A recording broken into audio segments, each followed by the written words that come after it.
আর একটা হলো জাতীয়তাবাদ, ন্যাশনালিজম। আপনার কাছে আসবে জাতীয়তাবাদ বিশ্বাসী আমরা। জাতীয়বাদ মানুষকে কি দিয়েছে? জাতি, ভাষা, সংস্কৃতির কারণে জাতি ভিন্ন ভিন্ন, অথচ রসুল বলেছেন জাতি, মুসলিম জাতি কোনো ভিন্ন হতে পারে না। পৃথিবীর যে প্রান্তে যেই মুসলিম থাকুক না কেন, গহীন জঙ্গলে থাকুক, মরুভূমির মাঝে থাকুক, পাহাড়ের টিলায় থাকুক, যেখানে থাকুক না কেন, মুসলিম এক। আল মুসলিমুন কুল্লু জাসাদিন ওয়াহিদ, প্রত্যেকটা মুসলমান, সারা পৃথিবীর সকল মুসলমান এক দেহের মতো।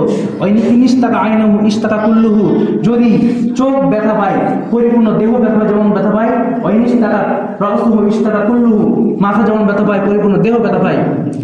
আমার মাথা ব্যথা পেয়েছে, আমি বললাম মাথা ব্যথা। কেউ কি কথা বলবে? আরে মাথায় তো রাখ, সমস্যা নেই, কথা বলবে? আরে আমার মাথা মানে তো আমি ব্যথা পেয়েছি। আমার হাত ব্যথা পেয়েছে, কেউ কি বলবে? আরে হাত থাক, হাত নষ্ট হয়ে যায়, কথা বলবে? আমার হাত মানে তো আমি, আমার চোখ মানে আমি। আরাকানে মুসলমান মরবে, আমার ভাই। গুজরাটে মুসলমান মরবে, আমার ভাই। কাশ্মীরে মুসলমান মরবে, আমার ভাই। ফিলিস্তিনে মরবে, আমার ভাই। আমার ব্যথা লাগবে, আমার দরদ লাগবে। জাতীয়তাবাদ কি শিখায়? কত ইরানি, কত ফিলিস্তিনি, কত কাশ্মীরি, কত পাকিস্তানি। শুধু কি তাই? শুধু তাই না, দেশের মধ্যেও কত আওয়ামী লীগ, কত বিএনপি, কত জাতীয় পার্টি, ও এই সেই এইভাবে পৃথক পৃথক, ঘরে ঘরে পৃথক করে দিয়েছে। অথচ রসুল ঘোষণা করেছেন জাতীয়তাবাদ এটা ইসলামের আইন না। দাউহা ফাইন্নাহা মুনতিকা, ওটা ছুঁড়ে ফেলে দাও, ওটা নোংরা, ওটা বিশ্রী নোংরা, রসুল বলেছেন। মান দাআ লাইসা মিন্না মান দাআ ইলাল আসবা, যে জাতির দিকে ডাক দেয়, জাতি গোষ্ঠী এদিকে ডাক দেয়, ওটা সে আমার অন্তর্ভুক্ত না। কে বলেছেন? লাইসা মিন্না, সে আমাদের অন্তর্ভুক্ত না। মান দাআ, যে আহ্বান করে, ইলাল আসবা, আসবার মধ্যে, আসবা মানে এই জাতীয়তাবাদী।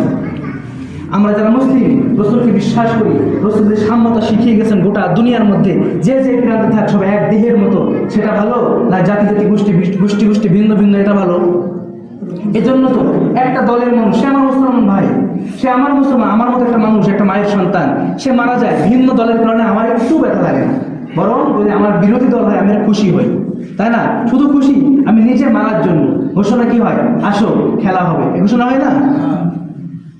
এটা একজন বলেছিল ডায়লগটা, আমি তার কথা বলি নাই, কিন্তু প্রত্যেকের মনোভাব তো এরকম। যতগুলো দল বা বিভক্ত, সবার মনোভাব এরকম যে আসো, এরকম কাকে বলতো আসো? সে তোমার মুসলিম ভাই। কি শিখেছে জাতীয়তাবাদী? কি শিখিয়েছে? ইসলাম খিলাফত ধ্বংস করে দিয়ে, ইসলাম রাষ্ট্রকে, ধর্ম রাষ্ট্রকে বিতর্ক করে দিয়ে আমাদেরকে কি শিক্ষা দিয়েছে? 1924 সালের পর থেকে পৃথিবীর মোড়লরা জাতিকে, বিশ্বকে কে দিয়েছে? 1300 বছর ইতিহাস দেখেন, আর বিগত 150 বছর ইতিহাস দেখেন। 1300 বছর শাসন উত্তম ছিল নাকি এই মাত্র 100 বছর? দেখবেন 1300 বছরের কাছে 100 বছর কিচ্ছু না। 1300 বছরের শাসন মনে হয় বিশাল সমুদ্রে মধুর মতো, বিশাল মধুর সমুদ্র। আর এই 100 বছরের নোংরা শাসন ব্যবস্থা মনে হবে তার মধ্যে একটু পায়খানা। এটা তো দিয়েছে আমাদেরকে। এটা জাতীয়তাবাদী কোন মুসলিম জাতীয়তাবাদী বিশ্বাস হতে পারে? রসুল বলেছেন দাউহা, ওটাকে ছুড়ে ফেলে দাও। ফাইন্নাহা মুনতিকা, ওটা নোংরা।